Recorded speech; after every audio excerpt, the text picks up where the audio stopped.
So I would like to ask now if there are any questions for our speakers.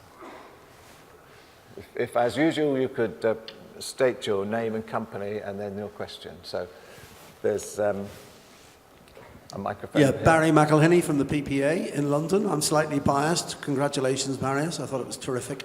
I know you've been out presenting this to agencies all over the UK and abroad. So two questions really in one. One, how has it been received? Because that's the critical point. And two, how important within that has the mind share stamp of trust been? In terms of, as you say, you don't want to walk in there, present something, and they say, well, you would say that, wouldn't you? So how's it gone down, and how critical was the mind share link? Thank you for the questions, Barry. Good ones, new ones. I'm glad it's not the normal one. So has Mindshare doubled their investment with you since you did this research? No, they haven't, but we need to go out and fight for that, smack them over the heads until they give in. I think it's really important, firstly, to work with institutions like Mindshare. It gives us a much higher level of credibility because it's advertising's own representatives that are coming forward and showing this incredible proof about how good we are to get consumers to engage with brands and services and to ultimately buy them, which is what advertisers want. And in going into advertising agencies with this presentation, we've obviously had a mixed bag of reaction. You do have a lot of people showing some disbelief, and those tend to be the people in TV and online who don't like the messaging.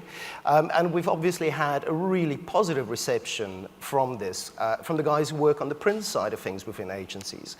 And I think what's really critical for us all to remember is that we do have a bit of a combative relationship with advertising agencies, but within those agencies, there are truly people who are print champions, who are magazine champions, and who need all the help they can get from us to go inside, internally, and fight for a bigger share of budget for magazines. Any other questions? Yes, one over here. Hello, I'm David Ryan from Haymarket Media Group. I have a question for Britta.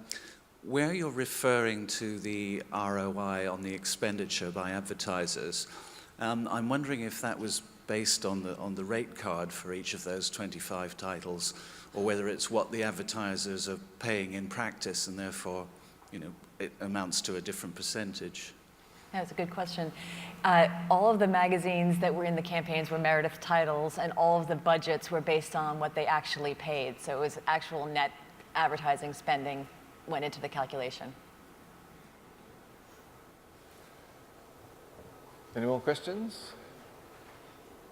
Well, I have one, in fact, for Britta, and that's about the next steps that you propose. I know you are planning some next steps, and in particular, you're trying to understand more about other drivers of sales, including the creative work. And we know that the creative work of the advertising is so important.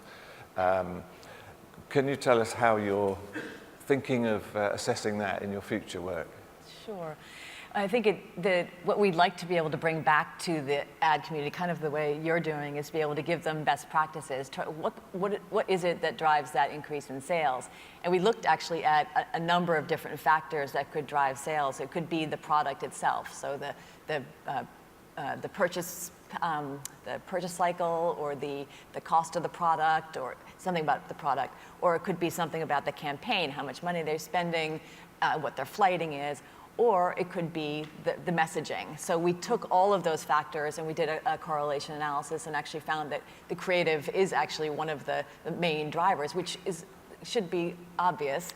But if you don't have strong creative, you're certainly not going to get your behavior to change, your consumer's behavior to change. So the way we defined the success of the creative was actually using GfK MRI's Starch study, where they actually look at the percent of noted percent of consumers who've noted the ad, and then importantly the percent of people who've taken action. So we were able to correlate those two creative strength factors in with sales. So the higher the level of the noted score, the better opportunity for increase in sales. And clearly there are other factors that we can't control. For another key factor in the correlation analysis was the purchase cycle. So you have to, the more purchase cycles you have within the campaign, the more likely you're going to have a sales increase. So if you have a purchase cycle for a car, for example, where it's 3 years, you have to measure it over a long period of time before you're actually going to see sales. But for buying cheese, which is a shorter purchase cycle, you're able to have a shorter campaign. The 25 success stories out of 25, but all 25, without exception, showed an increase, is very remarkable.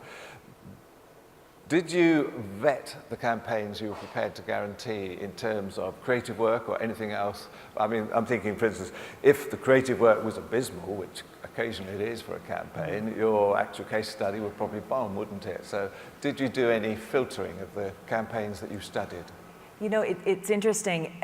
The one, I think, benefit to the methodology, the test and control methodology, is that if the creative is abysmal, as you say, it is probably running in other places. So the test and control group are seeing the creative in other magazines. The control group is seeing that same messaging in other magazines. Right, so, but if the creative is stronger, the sales increase relative to the control will be greater.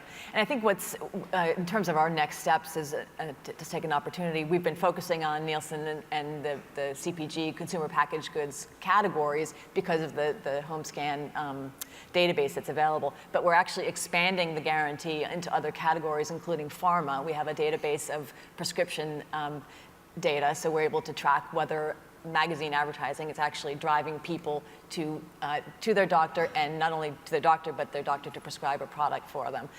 We're also expanding it to a credit card database, so we can actually track retail sales in a store. We just signed up IKEA, that retailer, for a guarantee for next year. So we're going to, based on advertising, IKEA is going to advertise with us over the course of the year in 6 of our titles. And at the end of the year, we can show that hopefully I'll be here next year to say, that the sales increased in IKEA as a result of the advertising campaign.